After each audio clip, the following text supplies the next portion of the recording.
Guys मेरी से आपका एक बार फिर से स्वागत करता हूं और आज अपन सॉल्व करने वाले हैं बेसिक एग्रीकल्चर के कुछ इंपॉर्टेंट क्वेश्चन जो कि परीक्षा की दृष्टि से आपके लिए बहुत ही महत्वपूर्ण होने वाले हैं। आप एग्रीकल्चर से संबंधित किसी भी कंपटीशन एग्जाम की प्रिपरेशन कर रहे हो, आपके लिए ये वीडियो हेल्पफुल होने वाला है। तो सबसे पहला क्वेश्चन है आज का अपना कि भारत में कुल फसल उगाए जाने वाला क्षेत्रफल है। आपको बताना है कि भारत में कुल फसल उगाए जाने वाला क्षेत्रफल कितना है। ओके, सबसे पहला अपना ऑप्शन है 96.5 मिलियन हेक्टर, सेकंड अपना ऑप्शन है 138 मिलियन हेक्टर और थर्ड अपना ऑप्शन है 141.40 मिलियन हेक्टर और डी वाला अपना ऑप्शन है 198 मिलियन हेक्टर। तो बताइए इसका राइट आंसर क्या होगा कि भारत में कुल फसल उगाए जाने वाला क्षेत्रफल कितना है। तो इसका राइट आंसर क्या हो जाएगा 198 मिलियन हेक्टर। क्या भारत में कुल फसल उगाया जाने वाला क्षेत्रफल कितना है 198 मिलियन हेक्टर क्षेत्रफल पर भारत में कुल फसल उगाई जाती है। उसके बाद बात करें कि भारत में शुद्ध फसल बोया जाने वाला क्षेत्रफल कितना है, तो आपको ध्यान रखना 141.40 मिलियन हेक्टर।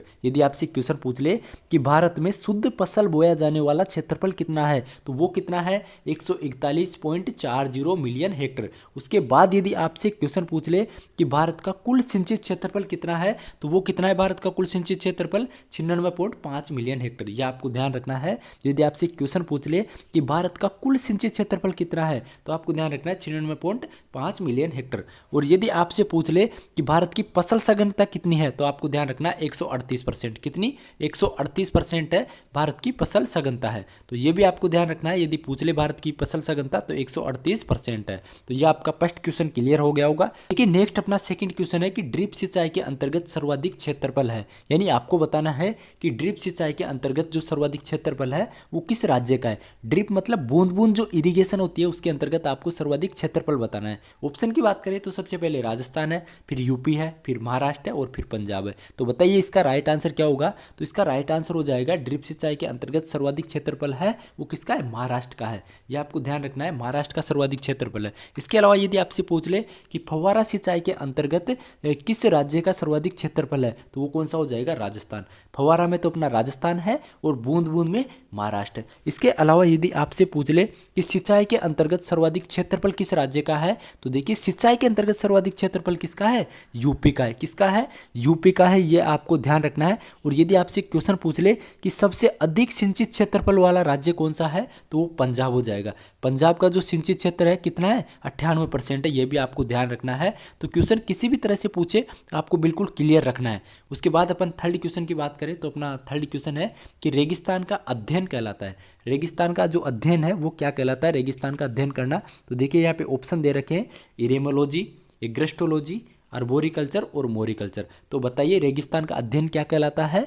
तो इसका राइट आंसर हो जाएगा रेगिस्तान का अध्ययन क्या कहलाता है, रेगिस्तान का अध्ययन कहलाता है इरेमोलॉजी। क्या कहलाता है रेगिस्तान का अध्ययन, इरेमोलॉजी रेगिस्तान का अध्ययन कहलाता है। इसके अलावा एग्रोस्टोलॉजी क्या होता है, जो घासों की खेती होती है उसका अध्ययन करना एग्रोस्टोलॉजी कहलाता है। क्या, घासों की खेती का अध्ययन करना एग्रोस्टोलॉजी कहलाता है। उसके बाद बात करें अर्बोरिकल्चर क्या होता है, तो साग और जो झाड़ियाँ होती है उनका अध्ययन करना अर्बोरिकल्चर कहलाता है। क्या, साग झाड़ियों का अध्ययन करना अर्बोरिकल्चर कहलाता है। और मोरिकल्चर का तो सबको पता होगा, जो शहतूत की खेती होती है उसका अध्ययन करना मोरिकल्चर कहलाता है। तो ये आपका क्लियर हो गया होगा। नेक्स्ट अपना क्वेश्चन है चौथे नंबर पे कि नाबार्ड की स्थापना कब हुई। आपको बताना है नाबार्ड की स्थापना कब हुई। सबसे पहले नाबार्ड क्या है और ये क्या करता है। तो देखिए नाबार्ड है कृषि के क्षेत्रों में बैंकों को ऋण प्रदान करता है। नाबार्ड क्या करता है, कृषि क्षेत्रों में बैंकों को ऋण प्रदान करता है। तो इसकी स्थापना आपको बताना है। सबसे पहला ऑप्शन है 1935, अपना सेकंड ऑप्शन है 1960 और आगे है अपना 1974 और 1982। तो बताइए नाबार्ड की स्थापना कब हुई थी। तो नाबार्ड की स्थापना हुई थी 1982 को। कब,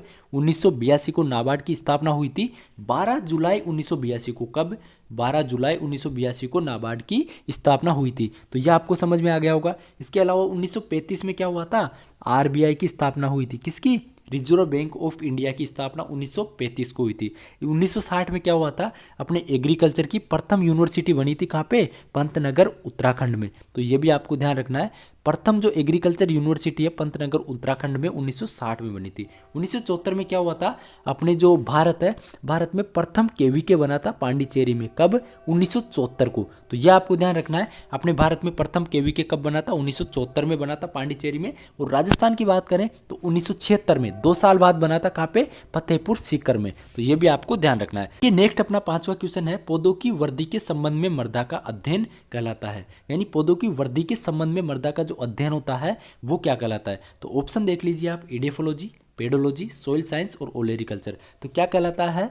पौधों की वृद्धि के संबंध में मृदा का अध्ययन कहलाता है इडेफोलॉजी। ये आपको ध्यान रखना है, क्या कहलाता है? इडेफोलॉजी। इसके अलावा पेडोलॉजी क्या होता है? तो पेडोलॉजी का भी आपको ध्यान रखना है कि मृदा की उत्पत्ति हो गई, वर्णन हो गया, वर्गीकरण हो गया, और जो मृदा की प्राकृतिक अवस्थाएं होती है उनका अध्ययन करना पेडोलॉजी कहलाता है। क्या क्या? यानी मृदा की उत्पत्ति, वर्णन, वर्गीकरण और मृदा की प्राकृतिक अवस्थाओं का अध्ययन करना पेडोलॉजी कहलाता है। सोइल साइंस आप जानते ही होंगे। और ओलेरिकल्चर क्या होता है? सब्जियों का अध्ययन करना ओलेरिकल्चर कहलाता है। तो यह आपको समझ में आ गया होगा। पेडोलॉजी और इडेफोलॉजी दोनों ही है, ग्रीक भाषा के शब्द है। किसके? ग्रीक भाषा के शब्द है इडेफोलॉजी और पेडोलॉजी। ये भी आपको ध्यान रखना है। क्वेश्चन है 5वें नंबर का कि भारत का भौगोलिक क्षेत्रफल है, यानी भारत का भौगोलिक क्षेत्रफल आपको बताना है। ऑप्शन दे रखा है 328.74 मिलियन हेक्टर, 342.52 लाख, आगे दे रखा है 198 मिलियन हेक्टर, और नेक्स्ट अपना ऑप्शन 141.40 मिलियन हेक्टर। तो बताइए इसका राइट आंसर क्या हो जाएगा? सबको पता होगा ये तो। भारत का भौगोलिक क्षेत्रफल कितना है? 328.74 मिलियन हेक्टर। तो ये सबको पता होगा और सबका सही हुआ होगा।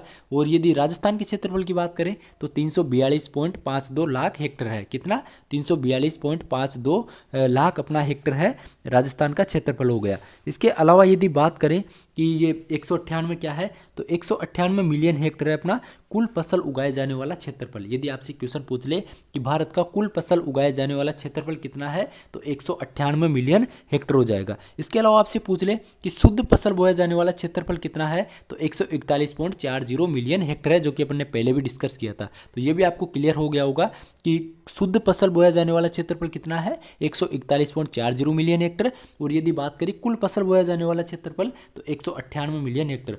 और भारत का क्षेत्रफल हो ही गया अपने 328.74 मिलियन हेक्टर।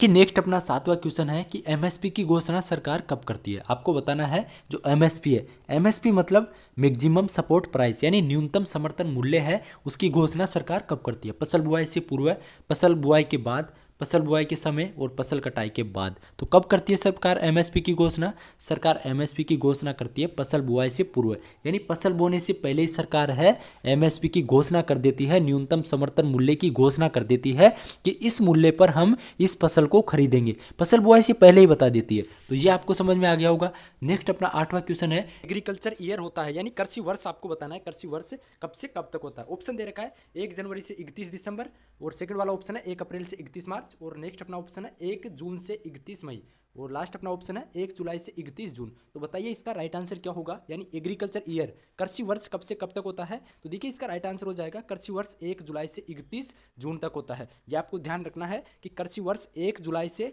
31 जून के मध्य का जो टाइम पीरियड होता है वो होता है अपना एग्रीकल्चर ईयर। इसके अलावा आपसे पूछ ले वित्त वर्ष, यानी फाइनेंशियल ईयर यदि आपसे पूछ ले तो वो होता है 1 अप्रैल से 31 मार्च के मध्य का जो टाइम पीरियड होता है वो। तो दोनों को आपको ध्यान रखना है।